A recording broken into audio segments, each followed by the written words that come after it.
She was offered $4 million by her billionaire CEO husband's family to leave with autistic son.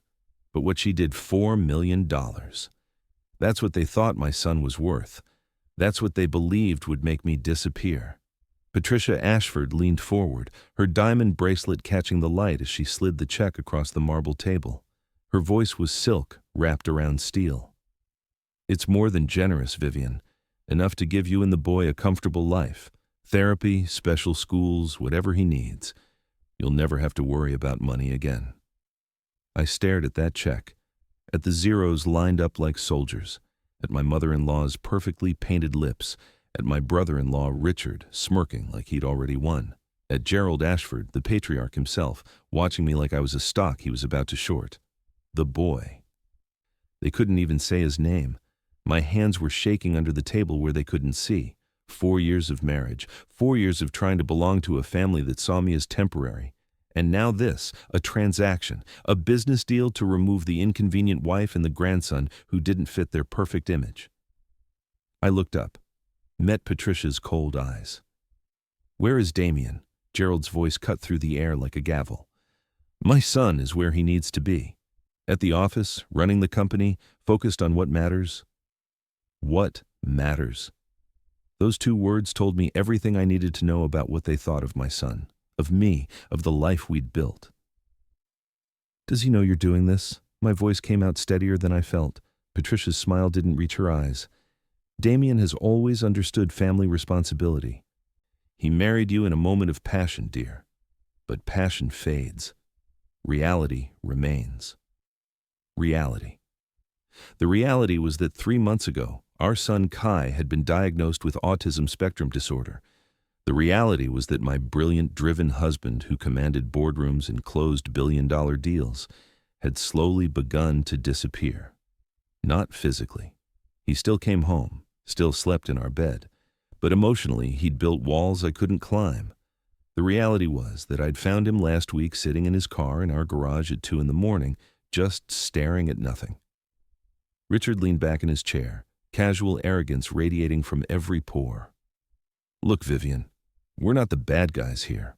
We're offering you freedom, financial security, a chance to give the kid what he really needs without the pressure of trying to fit into our world. Our world, as if Kai and I were tourists who'd overstayed our welcome." I stood up. The chair scraped against the floor. The sound echoed in that cold conference room with its floor-to-ceiling windows overlooking a city that suddenly felt very far away. I need to hear it from him. If Damien wants me gone, he can tell me himself. Gerald's voice dropped to that tone men like him use when they're used to being obeyed. "Sit down." I stayed standing. My purse was in my hand. My heart was hammering so hard, I thought they might hear it. No. 1 word. 2 letters. But it hung in that room like a declaration of war. Patricia's eyes narrowed. The temperature in the room seemed to drop 10 degrees. "You're making a mistake," she said softly. Dangerously. "This offer won't come again. Walk out that door and you'll regret it." I looked at the check one more time. $4 million. More money than I'd ever seen in my life. Enough to give Kai every therapy, every resource, every opportunity. Enough to never worry again. But it came with a price they didn't print on that check. It came with erasure, with shame, with the message that my son was something to be hidden away, paid off, removed from sight. Then I guess I'll have to live with that mistake. I walked toward the door. Each step felt like moving through water. Behind me, I heard Richard's sharp exhale, Patricia's chair shifting, Gerald's silence, which somehow felt louder than words. My hand was on the door handle when Patricia spoke again. "He won't choose you, you know. When it comes down to it, Damien will choose this family. He always has. You're deluding yourself if you think a few years of marriage can compete with a lifetime of loyalty." I turned back, looked at her, really looked at her, at this woman who'd raised the man I loved, who'd taught him that image mattered more than truth. That perfection was the only acceptable standard. "Maybe you're right," I said quietly. "Maybe he will choose you. But I'd rather know the truth than accept your money and spend the rest of my life wondering if I gave up too soon." I walked out. The hallway was empty. My heels clicked against marble floors that probably cost more than most people's houses. The elevator took forever to arrive. When the doors finally opened, I stepped inside and pressed the button for the ground floor. Only then, alone in that descending box, did I let myself shake. My phone buzzed. A text from Kai's therapist confirming tomorrow's appointment. Another from my sister Rose asking about dinner plans. Nothing from Damien. There'd been nothing from Damien in 3 days. The lobby was all glass and steel and people in expensive suits moving with purpose. I pushed through the revolving doors into afternoon sunlight that felt too bright, too harsh. The city noise hit me all at once. Traffic, construction, someone's radio playing too loud, the smell of hot dogs from a street vendor mixed with exhaust fumes. I made it to my car before the tears came. I sat there in the parking garage, gripping the steering wheel, trying to breathe, trying to figure out what I'd just done. I'd walked away from $4 million, from security, from the easy way out. But nothing about loving Kai had ever been easy, and nothing about it had ever made me want to choose easy over right. I drove home on autopilot, through streets I'd driven 1,000 times, past the park where Damien and I used to walk before Kai was born, when we were still just two people in love, before we became parents, before diagnosis days and therapy schedules, and families who saw difference as defect. The penthouse felt too large when I walked in. Floor-to-ceiling windows offered a view of the harbor that had once taken my breath away. Now it just felt like living in a glass cage. Beautiful, expensive, trapped. "Mama!" Kai's voice cut through my spiraling thoughts like sunlight through clouds. He ran toward me, his favorite toy train clutched in his small hand, and I dropped to my knees to catch him. "Hey, my love." I buried my face in his dark hair, breathing in the scent of his strawberry shampoo. His small body was warm and solid and real. "Did you have a good day with Auntie Rose?" He didn't answer with words. He never did when he was deep in his train world. But he leaned into me, and that was answer enough. My sister emerged from the playroom. Rose had Kai's same dark hair but my eyes. She took one look at my face, and her expression shifted from casual to concerned in half a heartbeat. "Viv, you look like you've seen a ghost." "Close enough." I stood, lifting Kai onto my hip even though he was getting too big for it. I needed to hold him, needed to remember what was real. "They made their move." Rose's eyes widened. "The Ashfords, what did they—" "Not now." I nodded toward Kai. My son might not always make eye contact, might struggle with certain social cues, but he understood more than people gave him credit for. He absorbed everything. I wouldn't discuss this in front of him. Later, Rose understood immediately. She'd been there through the diagnosis, through the early intervention meetings, through the nights I'd cried myself to sleep wondering if I was doing enough, being enough, understanding enough. "Okay," she said softly. "Later. But Viv, whatever happened, we'll figure it out. We. Not you.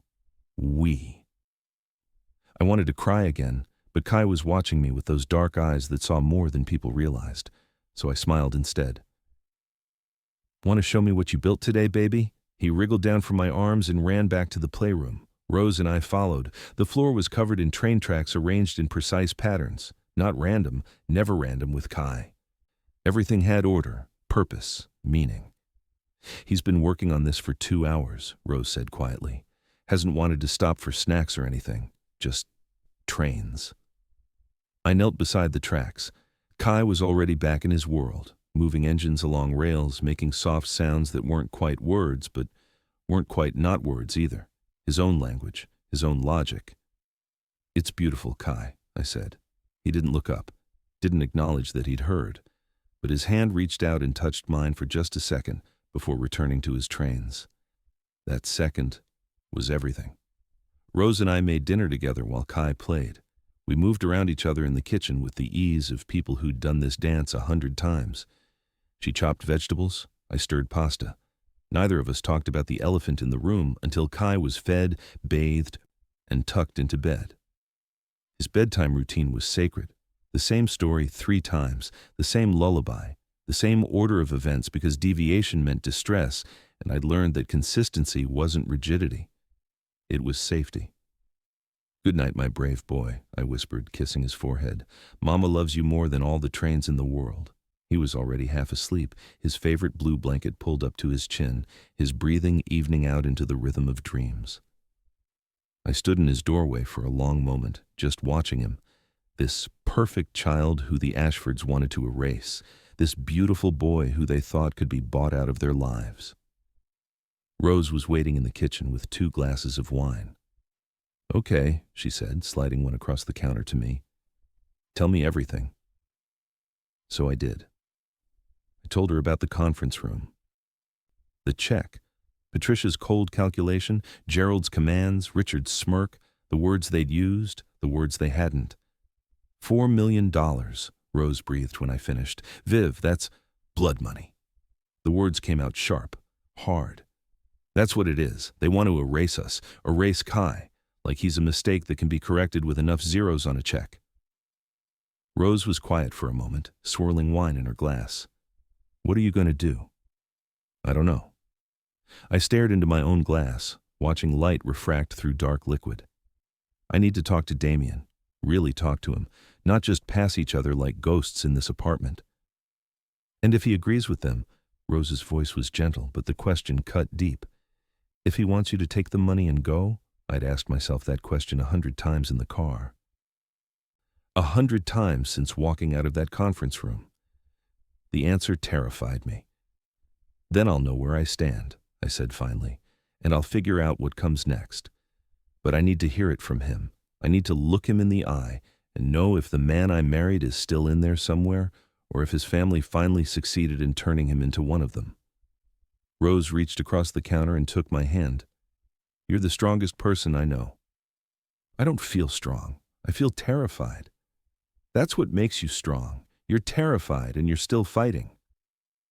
We sat there in the quiet kitchen, 2 sisters holding hands across a counter, while the city lights glittered outside and my son slept down the hall, and my husband stayed late at an office that felt more like a hiding place than a workplace. Midnight came and went. Rose fell asleep on the couch.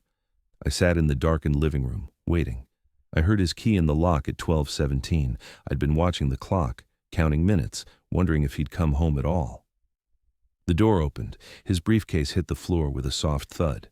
His footsteps in the hallway, slow, heavy, the walk of a man carrying weight that wasn't physical. Viv? Surprise in his voice. Why are you still up? I turned on the lamp beside me. Soft light flooded the space between us. Damien froze. He looked exhausted. Shadows carved deep under his eyes. His tie was loosened, his shirt wrinkled. His hair, usually perfectly styled, was disheveled like he'd been running his hands through it. He looked like a man barely holding himself together. Your family made me an interesting offer today, I said quietly. His expression shuddered immediately. Walls up, defenses engaged. I don't know what you're talking about. Don't lie to me. Not now, not after everything. He moved to the bar cart, poured himself a scotch with hands that weren't quite steady. The bottle clinked against the glass. Ice cracked in the silence. What did they offer you? His back was to me. His voice was flat. $4 million to disappear, to take Kai and get out of your life. He drank. Deeply. His shoulders were rigid. The silence stretched between us like a chasm opening wider with every second. Say something, my voice cracked. Please. What do you want me to say? He still wasn't looking at me. That they're wrong? That everything is fine? I want you to tell me the truth. I want you to look at me and tell me what you're feeling. He turned then, finally. And the anguish in his eyes nearly broke me. I don't know what I'm feeling, Viv. I don't know anything anymore. I stood, crossed the space between us, close enough to touch but not touching, not yet. Talk to me, please. You've been shutting me out for months and I can't keep guessing what's happening in your head. You want to know what's in my head? His voice rose, emotion finally cracking through that controlled exterior he wore like armor. I'm terrified. Every single day I'm terrified that I'm failing him, failing you, that I don't know how to be what Kai needs, what you need. Damien, my parents look at me like I'm a disappointment. The words tumbled out now, a dam breaking. My brother makes jokes about damaged goods. The board whispers when I leave meetings early for therapy appointments. And his voice broke. I don't know how to fix this. Damien. I reached for him, put my hands on his chest, felt his heart racing under my palms. There's nothing to fix. Kai doesn't need to be fixed. He needs to be loved and supported, and I don't know how to do that. The confession exploded from him, raw, desperate. I don't know how to connect with him. He won't look at me. He pulls away when I try to hold him. Every time I walk into a room, he leaves. My own son can't stand to be near me. Tears were streaming down my face. That's not true. He's learning to regulate his sensory input. It's not about you. It feels like it's about me. His voice dropped to a whisper. And my family keeps saying that maybe he'd be better off with specialists, with professionals who know what they're doing, that maybe we're not equipped to give him what he needs. That maybe the kindest thing would be to stop. I cut him off. Listen to yourself. You're letting them poison your mind. Kai is our son. He's perfect exactly as he is. Yes, he needs support and therapy and patience. But most of all, he needs his father. He needs you to show up, not run away. I'm not running away. Aren't you? I challenged. You work 16-hour days. You barely come home. When you are here, you're somewhere else in your head. That's running, Damien. He set down his glass with a sharp click. I'm providing for this family. I'm building something. We don't need an empire. My voice rose to match his. We need you. I need you. I'm drowning here, trying to navigate therapies and specialists and your family's judgment, and I'm doing it alone. The man I married, the man who promised to be my partner through everything, where is he? Damien's face crumpled. The mask finally fell away completely. I don't know, he whispered. I don't know where he went. I closed the last distance between us, took his face in my hands, made him look at me. Then find him. Come back to us. Because I can't do this without you, and I won't let your family's money or their prejudice or their fear dictate our lives. They said you'd be better off. They're wrong. I said it firmly, clearly. We're better off together, all three of us. But only if you choose us. Only if you fight for us the way I've been fighting. His hands came up to cover mine. His eyes were wet. I'm so scared of failing you both. Then fail with us, I said. The words came from somewhere deep, somewhere true. Fall down and get back up with us. Learn with us, but don't abandon us because it's hard. Don't let them convince you that love isn't enough. Is it enough? The question was barely audible. I don't know, I admitted. Honesty felt like the only thing I had left to give. But it's a start, and it's more than $4 million could ever buy. We stood there in our living room, holding each other's faces, tears mixing, walls finally down. Outside, the city hummed. Inside, something shifted, something broke open. I'm sorry, Damien breathed. I'm so sorry, Viv. I've been a coward. You've been scared. There's a difference. I let them make me doubt everything. Doubt us, doubt him. But you're here now. You're listening now. He pulled me into his arms then, held me tight. I felt him shaking, or maybe I was shaking. Maybe we both were. What did you tell them? He asked into my hair. When they offered you the money. I told them I needed to hear it from you, that if you wanted me gone, you could tell me yourself. He pulled back, looked at me with something like wonder. You didn't take it. Of course I didn't take it. $4 million, Viv. You didn't even consider.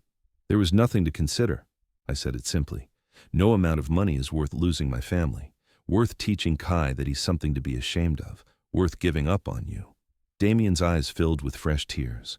I don't deserve you. Probably not, I said, and it surprised a laugh out of both of us, watery, broken, but real. But you're stuck with me anyway. What do we do now? Now, I took a breath. Now you call in sick tomorrow. Now you spend time with your son. Now you stop hiding behind work and start showing up. Now you remember that being a father isn't about having all the answers. It's about being present for the questions. I don't know how to talk to him. Then don't talk. Sit with him, watch him, learn his language instead of expecting him to learn yours. Damien was quiet for a long moment. Then he nodded. Okay. Okay?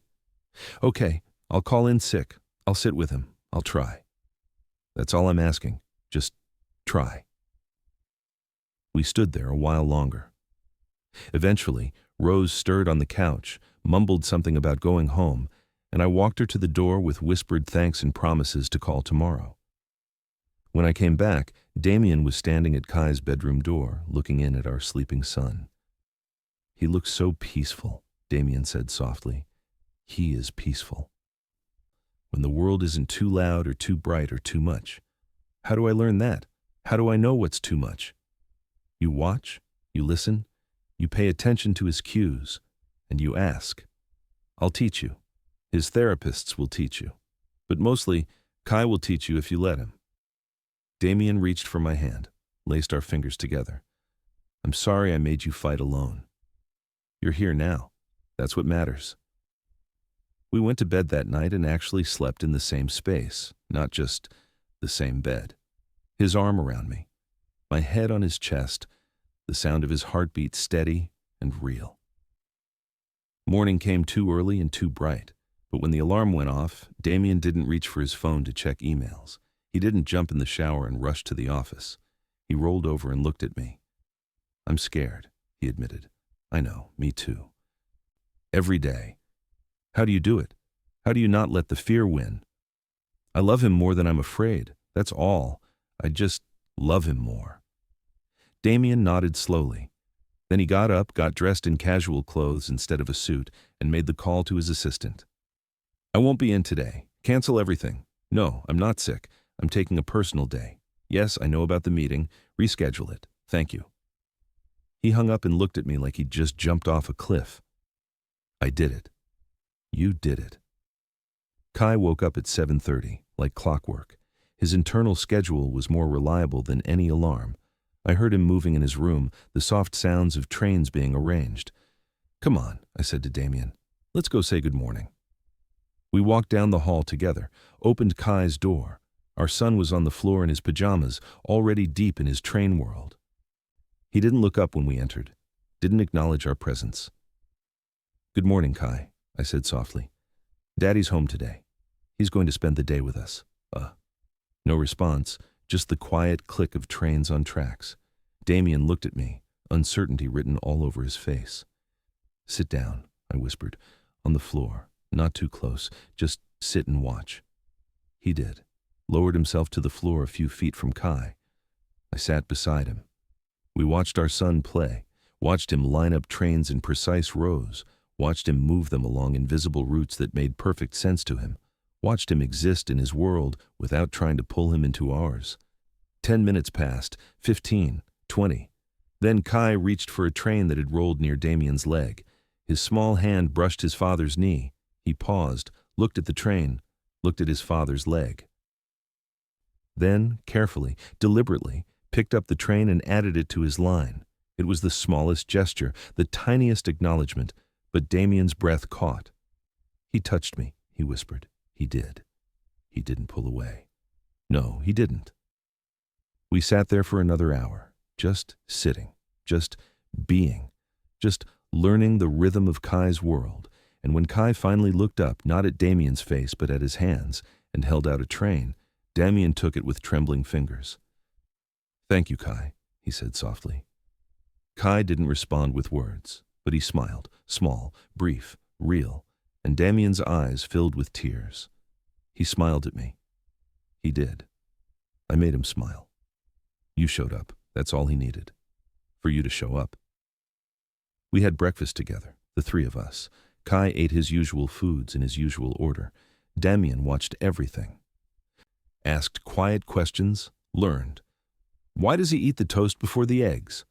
Order, predictability. It's how he knows what comes next. And the cup has to be blue? It's his favorite. Favorites matter. Everything matters. Everything matters.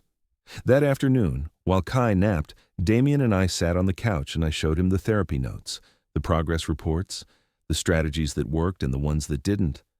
"There's so much I don't know," he said, overwhelmed. "There's so much I don't know either. We're learning together. That's the point."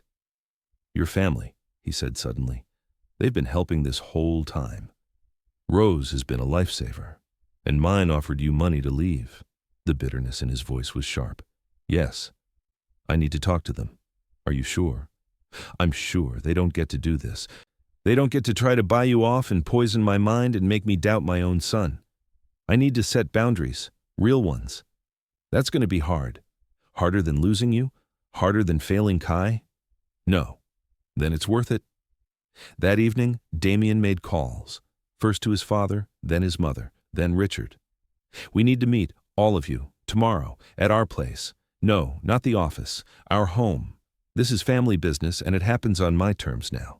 I listened from the kitchen, pride and fear mixing in equal measure. He was choosing us. Finally, fully, he was choosing us. But I knew the Ashfords, knew their power, knew their pride. This wasn't over. This was just beginning. That night, after Kai was asleep, Damien and I stood at our windows looking out at the city. Are you ready for this? I asked. No. But I'm doing it anyway. They're going to fight back. Let them. I'm done being afraid of my own family. Damien, he turned to me, took my hands. You walked away from $4 million. You chose us when it would have been easier to take the money and run. You've been fighting for Kai, for me, for this family, all alone. It's my turn now. It's my turn to fight. I kissed him then, soft and slow, and full of hope that maybe, just maybe, we were going to be okay. I love you, I whispered. I love you too. Both of you, more than anything. And tomorrow, I'm going to make sure my family knows it. Tomorrow came with gray skies and the promise of rain. The Ashfords arrived at 10, precisely on time, because people like them were never late. Patricia walked in first, her designer suit immaculate, her expression cool. Gerald followed, his presence filling the room like he owned it. Richard came last, hands in his pockets, that familiar smirk playing at his lips. They looked around our home like they were assessing property value. This is highly irregular, Gerald began. We have... Sit down, Damien's voice cut through the air. Sharp, commanding. All of you, sit. They sat. Surprise flickered across their faces. Damien stood before them. I stood beside him. Our hands were linked. I know about the offer you made to my wife, Damien said. His voice was steady, clear. The $4 million to make her and my son disappear. Patricia opened her mouth. I'm not finished. Damien held up his free hand. For months, I've been listening to your concerns, your suggestions, your thinly veiled disappointment. I've let your voices drown out my own instincts, my own heart. I've let you make me feel like my family is somehow less than because my son is neurodivergent. Damien, we only want what's best, Richard started. No, Damien cut him off. You want what's easiest, what looks best, what fits your image of the perfect Ashford legacy. But here's what you don't understand. Kai is the best thing that's ever happened to me. He and Vivienne are my legacy, not the company, not the real estate portfolio, not the family name. Them. Gerald's face reddened. You're being emotional? I'm being honest. For the first time in months, I'm being completely honest. I've been a coward. I've been hiding behind work and letting fear control me. But that ends now. He turned to me. His eyes were shining. You asked me where the man you married went. He's right here. He's been here all along, just too scared to show up. But I'm showing up now, for you, for Kai, for us. My throat tightened with emotion. Damien faced his family again. So here's what's going to happen. You're going to take your check and your conditions and your judgment, and you're going to leave. You're welcome in our lives when you can accept and love Kai exactly as he is, when you can treat my wife with the respect she deserves. Until then, we don't need your money or your approval. The silence was deafening. Patricia's voice when it came was ice. I'm choosing my family, the family I created, not the one I was born into. And if you can't understand that, then I'm sorry for you. Gerald stood slowly. His face was unreadable. You'll regret this. The only thing I regret, Damien replied quietly, is not doing this sooner. They left. Patricia first, her heels sharp against our floors. Richard with a backward glance that might have been respect or might have been anger. Gerald last, closing the door with a finality that felt like an ending. Or a beginning. Damien turned to me. His hands were shaking now that it was over. I know. They're going to... I know. But we're going to be okay. I pulled him close. We're going to be okay. From down the hall, we heard Kai's door open. Small footsteps. Our son appeared in the doorway, his blue cup in hand, his hair sleep mussed. He looked at us. At his father, who'd just chosen him over empire. At his mother, who'd never stopped choosing him.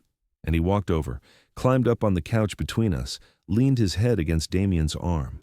Damien froze, looked at me with wonder. He's choosing you too, I whispered. We sat there, the three of us, while rain began to fall outside and the city disappeared behind gray curtains of water. Inside, we were warm. We were together. We were enough. The check sat in a drawer, forgotten. $4 million reduced to paper and ink, and a choice we'd never regret making. Because some things can't be bought. Some things can only be built. Day by day, moment by moment, train by train. And we were building something beautiful. If you've ever had to choose between what looks right and what is right, you know how hard that choice can be. Drop a comment and tell me what you would have done in that room.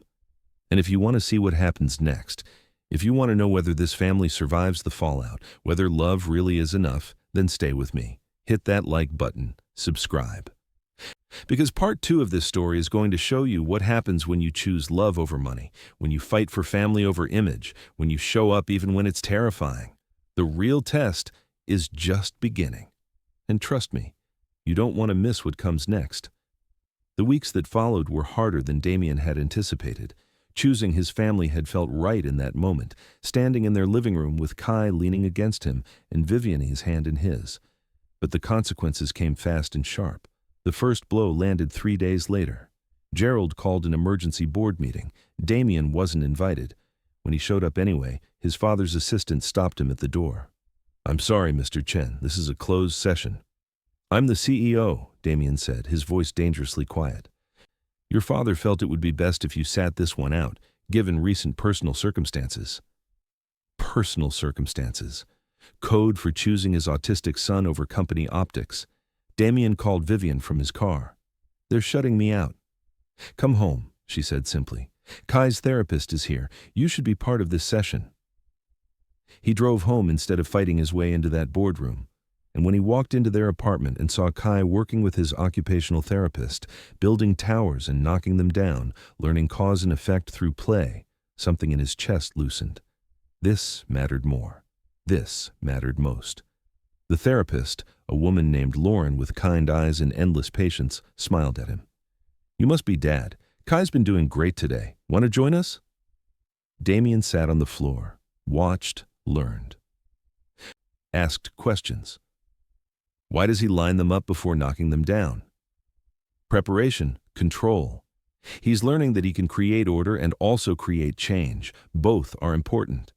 And when he flaps his hands like that? Self-regulation. It's called stimming. It helps him process sensory input and emotion. It's healthy, natural. My mother called it a bad habit we should break. Lauren's expression hardened slightly. Your mother was wrong. Stimming isn't something to fix. It's something to understand. Damien felt something shift in his understanding. All these months he'd been seeing Kai through his family's eyes, through a lens of deficit and disorder. But sitting here, watching his son exist fully and authentically, he started to see differently. Kai wasn't broken. The world's expectations were. That evening, after Lauren left, Damien helped with Kai's bedtime routine. He read the same story 3 times, his voice growing more confident with each repetition. He sang the lullaby, slightly off-key but full of love.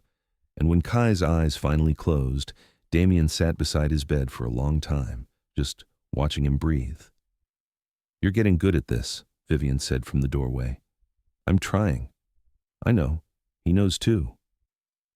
They went to their bedroom. Damien's phone was full of missed calls. His father, his brother, board members. He turned it off. "They're going to make this difficult," he said. "Let them. We knew they would." "I might lose the company." Vivienne sat beside him on the bed. "Would that be the worst thing? I've spent my entire life building toward running that company." "I know, but is it what you want? Or is it what they want?" The question sat between them like a stone in still water, ripples spreading outward. "I don't know anymore." Damien admitted. I used to know exactly what I wanted. Corner office, board seat, legacy. But now? Now? Now I just want to be here. With you. With him. I want to know my son. Really know him. I want to be the father he deserves, not the father my parents think he needs. Vivienne kissed him softly. Then that's what you'll be. The next morning brought another blow. Richard showed up unannounced, letting himself in with the key he'd never returned. We need to talk, he said, brushing past Vivienne like she wasn't there. You need to knock, Damien replied, coming out of Kai's room. And you need to return that key. Richard held up his hands in mock surrender. Easy, brother. I come in peace. Do you? Dad's furious. You know that, right? He's talking about restructuring, about bringing in outside management, about protecting the company from instability. Instability? Is that what they're calling my family now? Richard had the grace to look uncomfortable. Look, I don't agree with everything they're doing. But you have to understand their position. The board is nervous. Investors are asking questions. Your sudden absence, the rumors about family issues. My son isn't a family issue. He's my family. You know what I mean. No, Richard, I don't. Explain it to me. Explain how my 3-year-old son is a threat to $1 billion company. Richard sighed, ran a hand through his hair. For a moment he looked less like the golden heir and more like a tired man carrying weight he didn't choose. It's not about Kai. It's about perception, about focus, about whether you can handle the pressure of running the company while dealing with— Say it, Damien challenged. While dealing with what? With a special needs child. The words came out quiet, almost apologetic. He's not special needs. He's autistic. And that's not a crisis. It's a neurological difference, one that requires support and understanding, not shame and secrecy. I'm not saying I agree. Then what are you saying? Why are you here? Richard looked at Vivienne, then back at Damien. I'm saying that if you want to keep your position, you need to play the game. Show up, put in the hours, prove that you can separate personal from professional. And if I can't, if I won't, then Dad will make his move, and you'll lose everything you've worked for. Damien walked to the door, opened it. Thanks for the warning. Now get out. Damien, out, and leave the key. Richard hesitated. Then he pulled the key from his pocket and set it on the entry table. I'm trying to help you. No, you're trying to help yourself. You're trying to make sure the family drama doesn't splash back on you. But here's the thing, Richard. I don't care anymore. I don't care about the board or the investors or Dad's approval. I care about my son. And if that costs me the company, then the company wasn't worth having. Richard left without another word. Vivienne came up behind Damien, wrapped her arms around his waist. That was brave. That was terrifying. Same thing sometimes. The pressure mounted over the following days. Damien went to the office but found himself increasingly sidelined. Meetings happened without him. Decisions were made over his head. His assistant was reassigned. His access to certain files was restricted. Gerald was making his move, slowly, methodically, pushing his son out without the mess of an outright firing. Damien came home each evening more frustrated than the last, but he also came home earlier, and he spent those extra hours with Kai, on the floor, building towers, lining up trains, learning the language of his son's world. He's starting to seek you out, Vivienne observed one evening. Did you notice? When you came home, he looked up. He smiled. He did. He did. That's huge, Damien. That's connection. Connection. The thing he'd been chasing in boardrooms and conference calls. The thing he'd thought came from closing deals and commanding respect. But real connection was quieter, smaller. A 3-year-old looking up when his father came home. A smile that said, "You matter to me." 2 weeks after the confrontation with his family, Damien received a formal letter. The board was calling for a vote of confidence. His leadership was being questioned. He had 30 days to prove his commitment to the company or face removal. He showed the letter to Vivienne that night after Kai was asleep. "What are you going to do?" she asked. "I don't know. If I fight this, I'll have to go back to the old schedule. 16-hour days, constant availability. I'll miss therapy sessions, miss bedtime, miss everything that matters. And if you don't fight it, I lose the company. I lose the career I've built. I become the Ashford who couldn't handle the pressure." Vivienne was quiet for a long moment. Then she said, "What do you want, Damien? Not what they want. Not what you think you should want. What do you actually want?" He looked toward Kai's room, thought about the past 2 weeks, about sitting on floors and reading stories and learning that his son's hand flapping wasn't a problem to solve, but a language to understand, about coming home to a family that needed him more than a boardroom ever had. "I want this," he said quietly. "I want to be here. I want to know my son. I want to build something that matters more than money." Then you have your answer. It's not that simple, isn't it? "Viv, if I walk away from the company, we lose the income, the security, the life we've built. We'll build a different life. We have savings. We have options. And we have each other. You'd be okay with that? With me walking away from everything?" She took his face in her hands. "I'd be okay with you choosing yourself, choosing us, choosing the life you actually want instead of the life you think you're supposed to want. I'm scared. I know. But you're also free. For the first time, you're actually free to choose."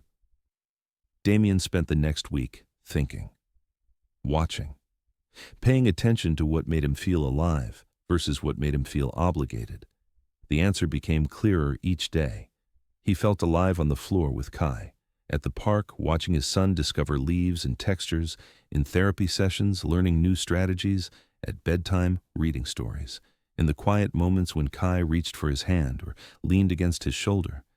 He felt obligated in boardrooms, in meetings that could have been emails, in conversations about quarterly earnings and market share, in the constant performance of being Gerald Ashford's son instead of Kai Chen's father. 3 weeks into his 30-day deadline, Damien made his decision. He called a board meeting. His father looked smug, thinking Damien was going to beg for his position. Richard looked uncomfortable. The other board members looked curious.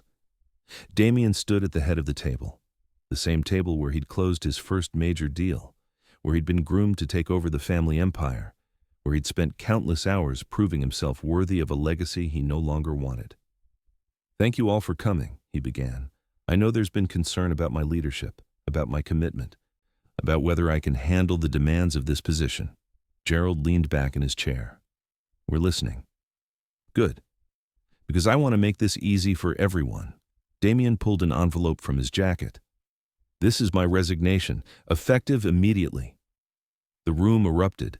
Gerald's face went red. Richard's jaw dropped. Board members started talking over each other. Damien raised his voice. "I'm done. I'm done pretending that this company is more important than my family. I'm done sacrificing time with my son to prove myself to people who will never be satisfied. I'm done living a life that looks successful but feels empty." "You're making a mistake," Gerald said, his voice shaking with rage. "You're throwing away everything." "I'm choosing everything that matters," Damien interrupted.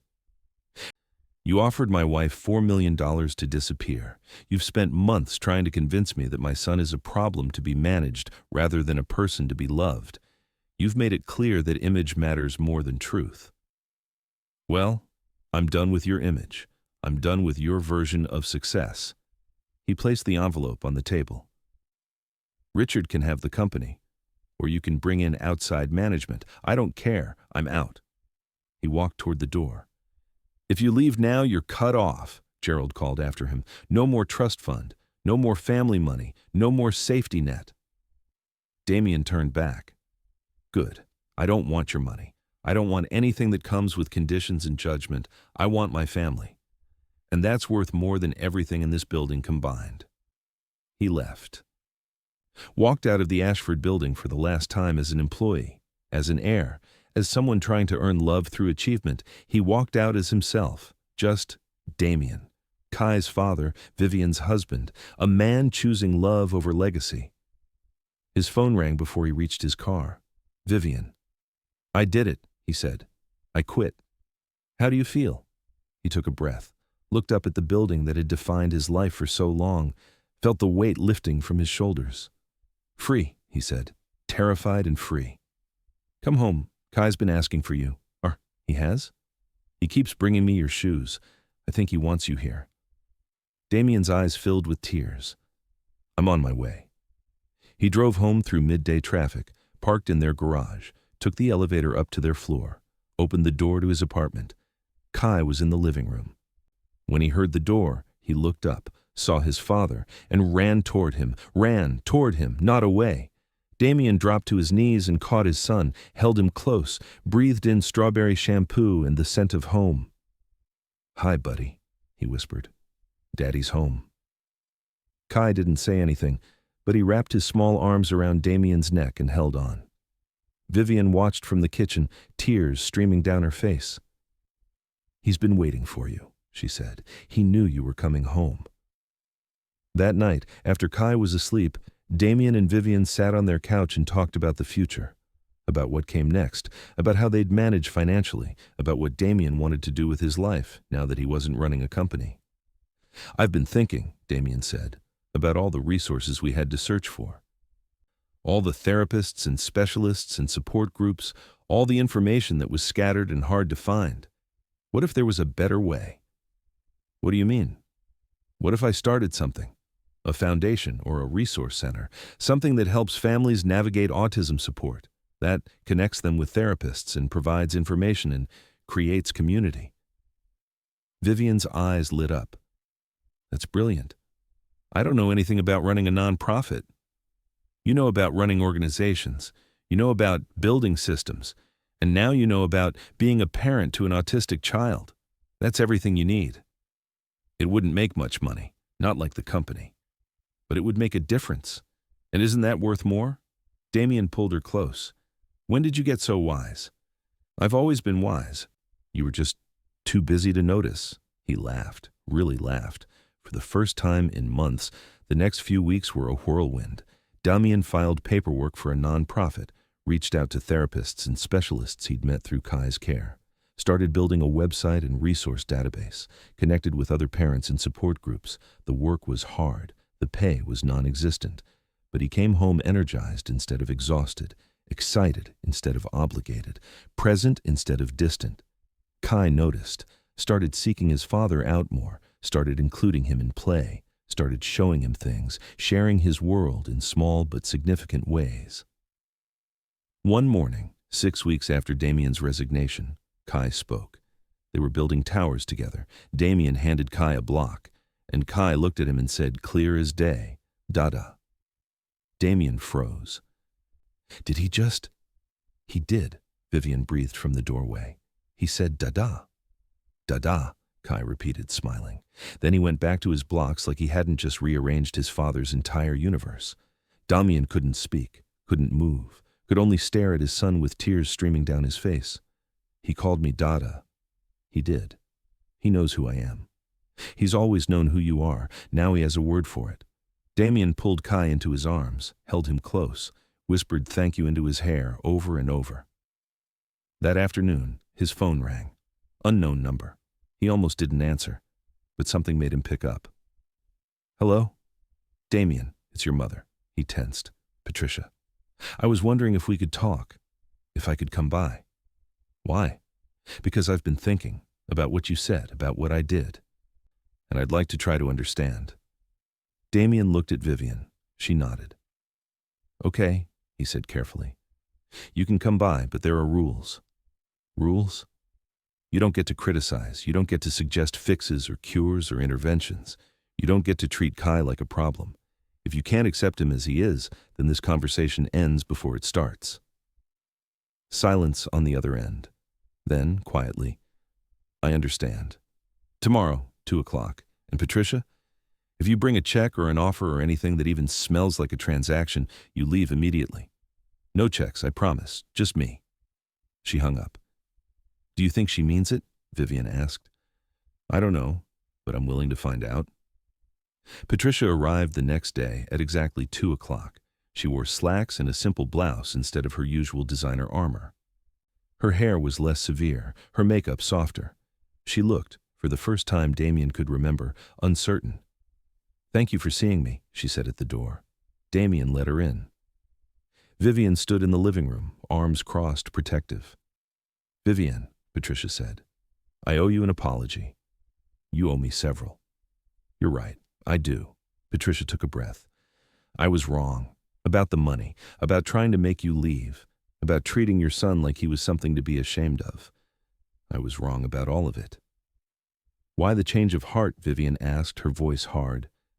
Because I almost lost my son. Because Damien walked away from everything, and I realized that everything I thought mattered actually mattered not at all. Because I've spent the last 6 weeks watching from a distance and seeing how happy he is now, how present. How alive. She looked at Damien. You were dying in that company. I didn't see it because I didn't want to see it, but you were disappearing, and now you're back, and I want to know why. I want to understand what I was so wrong about. Kai chose that moment to wander into the room. He saw Patricia, this woman he'd met only a handful of times, and he didn't run. He stood there, watching her with his dark, serious eyes. Patricia's breath caught. Hello, Kai? He didn't respond, just watched. Can I sit down? Patricia asked Damien. On the floor. That's where we spend most of our time. Patricia looked at the floor, at her expensive slacks. Then she lowered herself down, awkward but trying. Kai approached slowly, held out a train. Patricia's hands trembled as she took it. Thank you, Kai. He didn't make eye contact, didn't smile. But he didn't run either. He sat down near her, not quite close but not far, and went back to his trains. What do I do? Patricia whispered. Watch, Damien said. Learn his rhythm. Don't try to change it. Just be with him. So Patricia watched.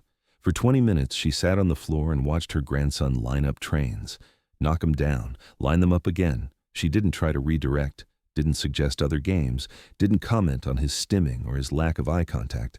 She just watched and learned. When Kai got up and left the room, Patricia looked up at Damien with tears in her eyes. He's beautiful. He is. I've been so blind. Yes? Can you forgive me? Damien considered. I don't know yet, but I'm willing to let you try to earn it. What do I need to do? Show up, like this, without judgment, without trying to fix him. Just show up and love him as he is. I can do that. We'll see. Patricia came back the next week, and the week after that. Each time she sat on the floor, watched Kai, learned his language. Slowly, carefully, she started to build a relationship with her grandson. Not the relationship she'd imagined, but a real one, an honest one. One afternoon, Kai brought her a book, his favorite book, the one he wanted read 3 times every night. Patricia looked at Vivienne. May I? He's asking you to. So yes. Patricia read the book. Once, twice, 3 times. Her voice grew steadier with each repetition, and when she finished the 3rd time, Kai leaned against her shoulder for just a moment before running off to play. Patricia pressed her hand to her mouth. He leaned on me. He trusts you, Vivienne said softly. That's what that means. I don't deserve it. Probably not, but he's giving it anyway. That's who he is. Patricia looked at Vivienne with something like wonder. You're an extraordinary mother. I'm a mother who loves her son, that's all. That's everything. Over the following month, something unexpected happened. Patricia became an ally. She started attending therapy sessions, asking to learn. She researched autism, read books, joined support groups. She became one of Kai's most consistent supporters. And slowly, painfully, she started to repair her relationship with Damien. I'm proud of you, she said one evening as she was leaving. I know I never said that when you were running the company, but I'm saying it now. I'm proud of the father you've become, the man you've become. Damien's throat tightened. Thank you. Your father doesn't understand, but I'm starting to, and I'm sorry it took me so long. Richard came by eventually too, not to apologize, not at first, but to see what Damien was building with his foundation. You're really doing this, Richard said, looking at the office space Damien had rented, small, modest, nothing like the Ashford building. I'm really doing this. And you're happy? Happier than I've ever been. Richard was quiet for a long time. Then he said, I envy you. Why? Because you had the courage to walk away, to choose what you wanted instead of what was expected. I don't know if I could do that. You could, if you wanted to. Maybe. Richard looked around the office again. Dad's still furious, you know. I know. He says you betrayed the family. I saved myself. There's a difference. Is there? Yes. And someday maybe you'll understand that. Richard left without another word, but he came back a week later, and then again. Slowly he started to see what Damien had seen, that there was more to life than the Ashford legacy, that success could be measured in ways that had nothing to do with money or power. The foundation grew, slowly at first, then faster.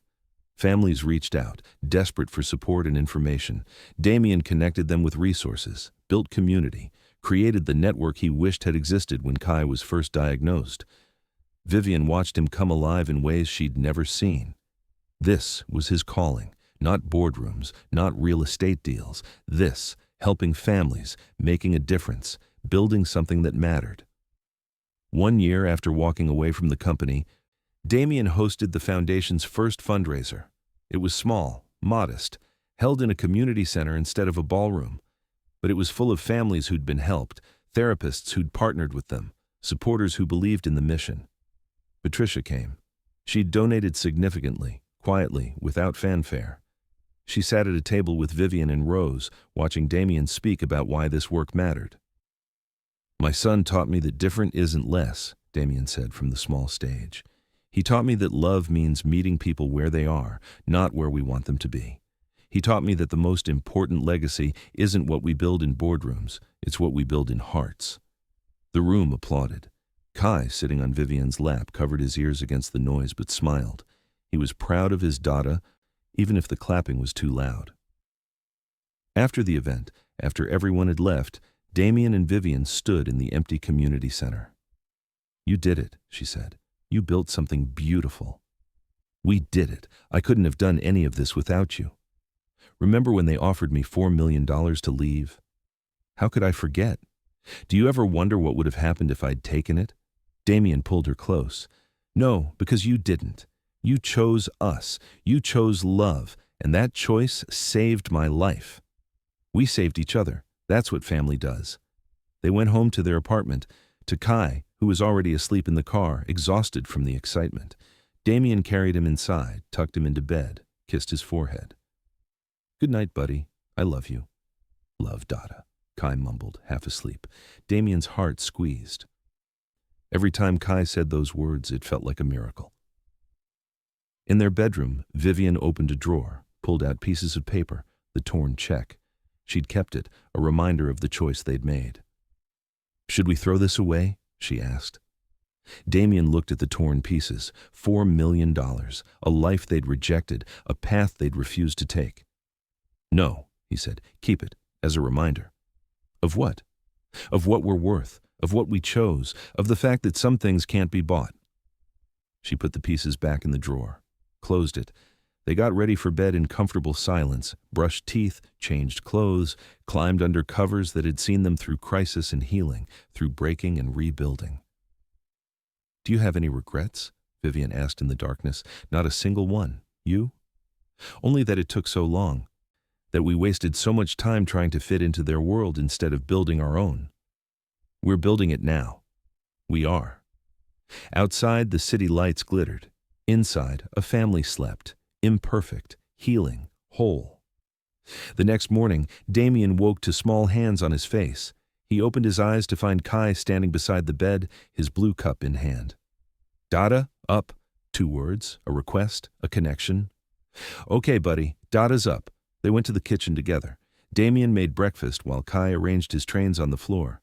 Vivienne joined them, sleepy and beautiful in the morning light. "What's the plan for today?" she asked. "Therapy at 10. Then the park if the weather holds.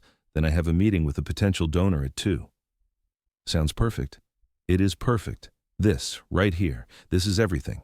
Kai brought Damien a train. "Dada, play." "Okay, let's play."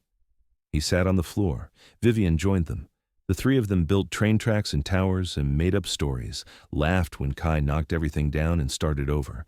This was their life now. Not perfect, not easy, but real, honest, full of love that didn't come with conditions or price tags. A knock at the door interrupted their play. Damien got up to answer it. Gerald stood in the hallway.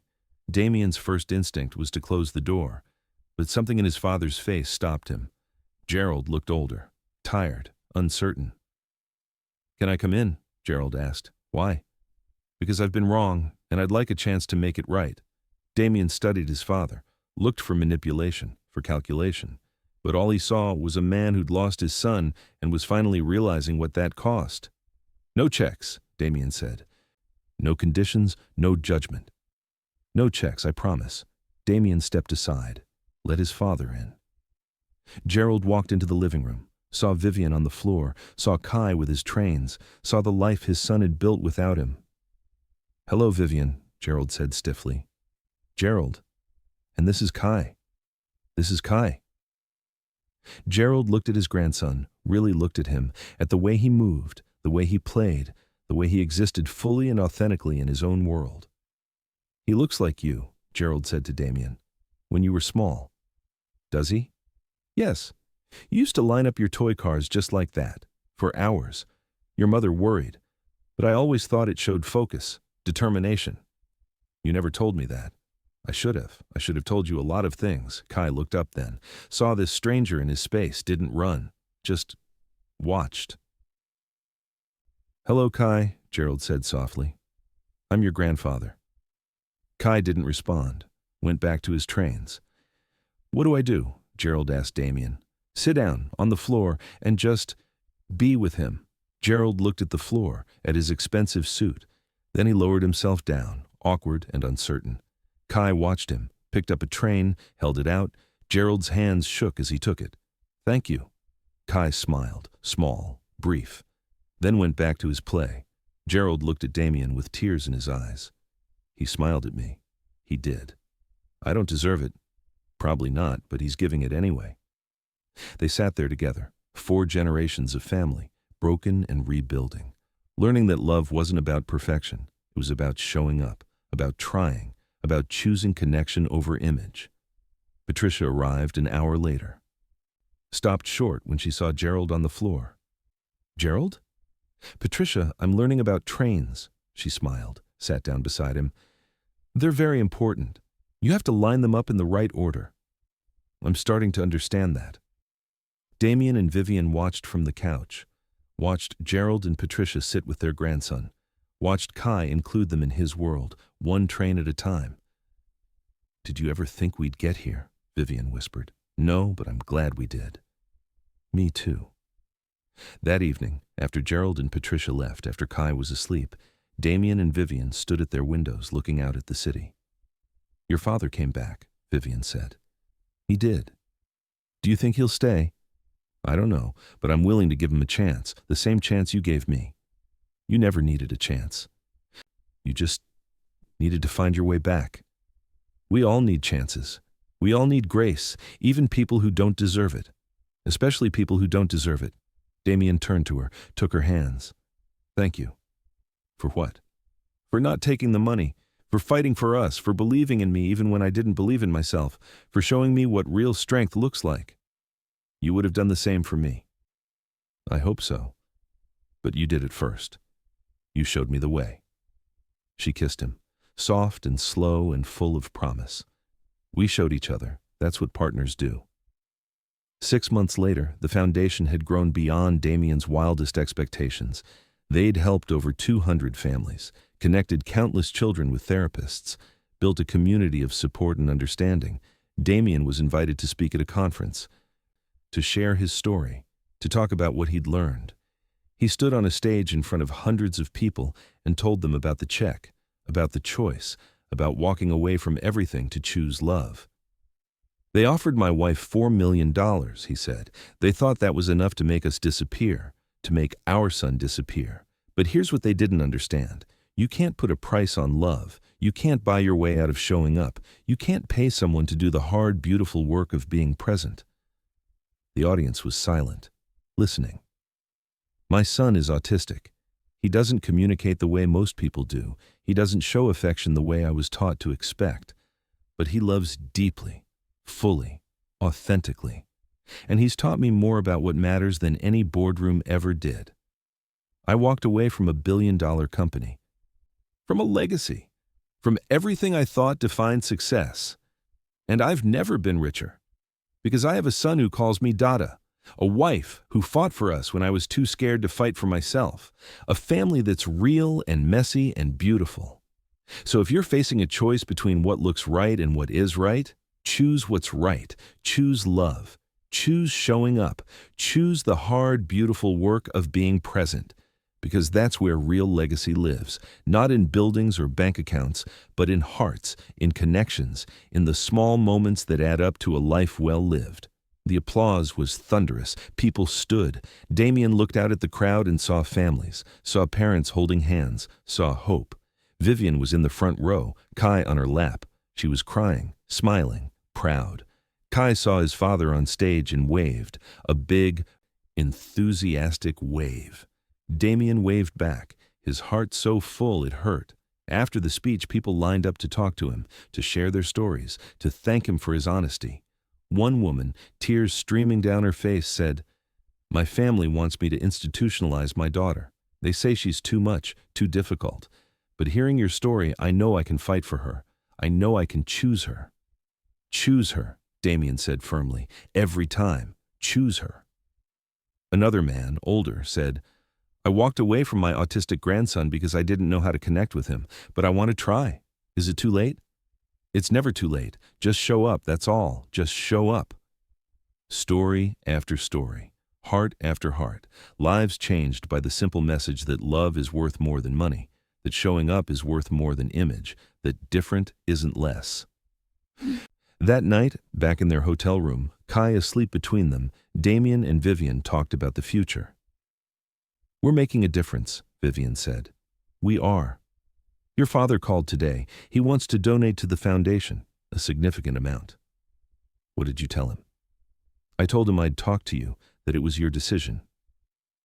Damien thought about it, about the man who'd tried to buy them off, who'd offered $4 million to make them disappear, who'd slowly, painfully, learned to sit on floors and accept trains and love without conditions. Tell him yes, but the donation goes toward scholarships for families who can't afford therapy, and his name doesn't go on anything. This isn't about legacy or image. It's about helping people. I'll tell him. And Viv, tell him thank you for trying, for changing, for showing up. I will. They fell asleep like that, the three of them.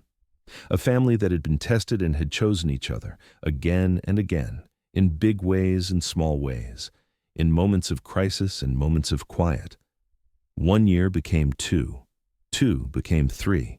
The foundation grew, Kai grew, started using more words, started making friends in his special education preschool, started showing the world who he was without apology. Damien and Vivienne grew too, grew into the parents they needed to be, grew into partners who'd been through fire and come out stronger, grew into people who knew what mattered.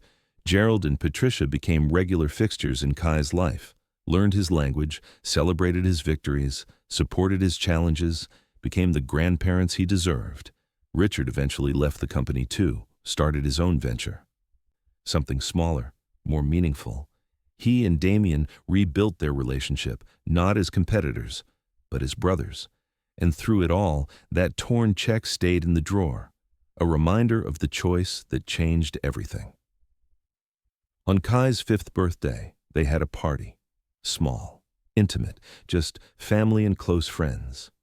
Kai wore his favorite blue shirt and spent most of the party lining up his new trains.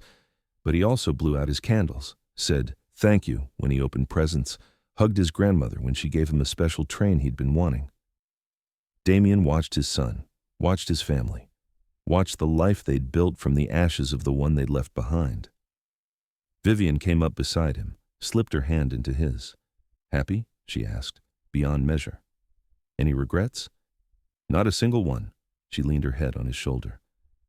"They offered me $4 million, I remember. I'd make the same choice again, every time. So would I." Kai ran over then, grabbed both their hands. "Mama, Dada, come play." They let him pull them toward his trains, sat on the floor, built tracks and towers, made up stories, laughed when everything got knocked down and rebuilt.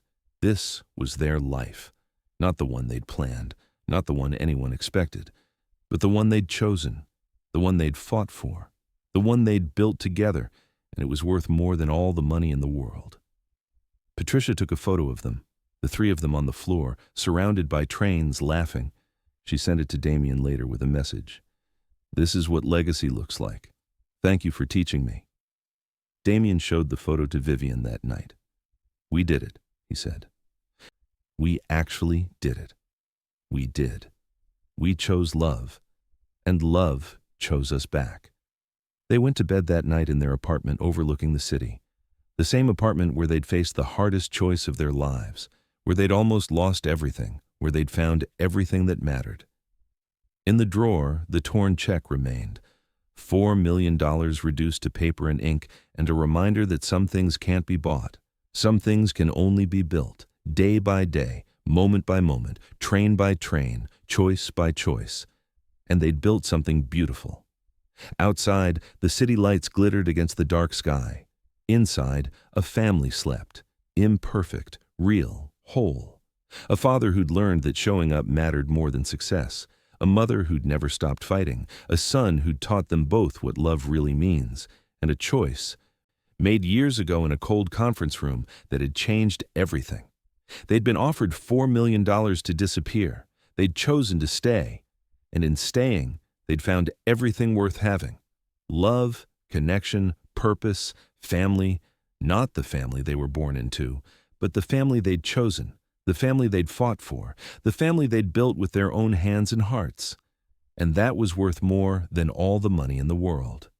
The end. If this story touched your heart, if you've ever had to choose between what's easy and what's right, drop a comment below. Tell me about your choice. Tell me what you fought for. And if you believe that love is worth more than money, that showing up is worth more than image, that different isn't less, then hit that like button. Share this story with someone who needs to hear it. Subscribe to this channel because every week we're bringing you stories about real people making hard choices and choosing love. Stories about families that don't give up. Stories about the courage it takes to be yourself in a world that wants you to be someone else. This is Mr. Wellington Story Hour, and your stories, your comments, your support, that's what keeps these stories alive. So thank you. Thank you for being here. Thank you for listening. And remember, the most important legacy isn't what you build in boardrooms. It's what you build in hearts. See you next time.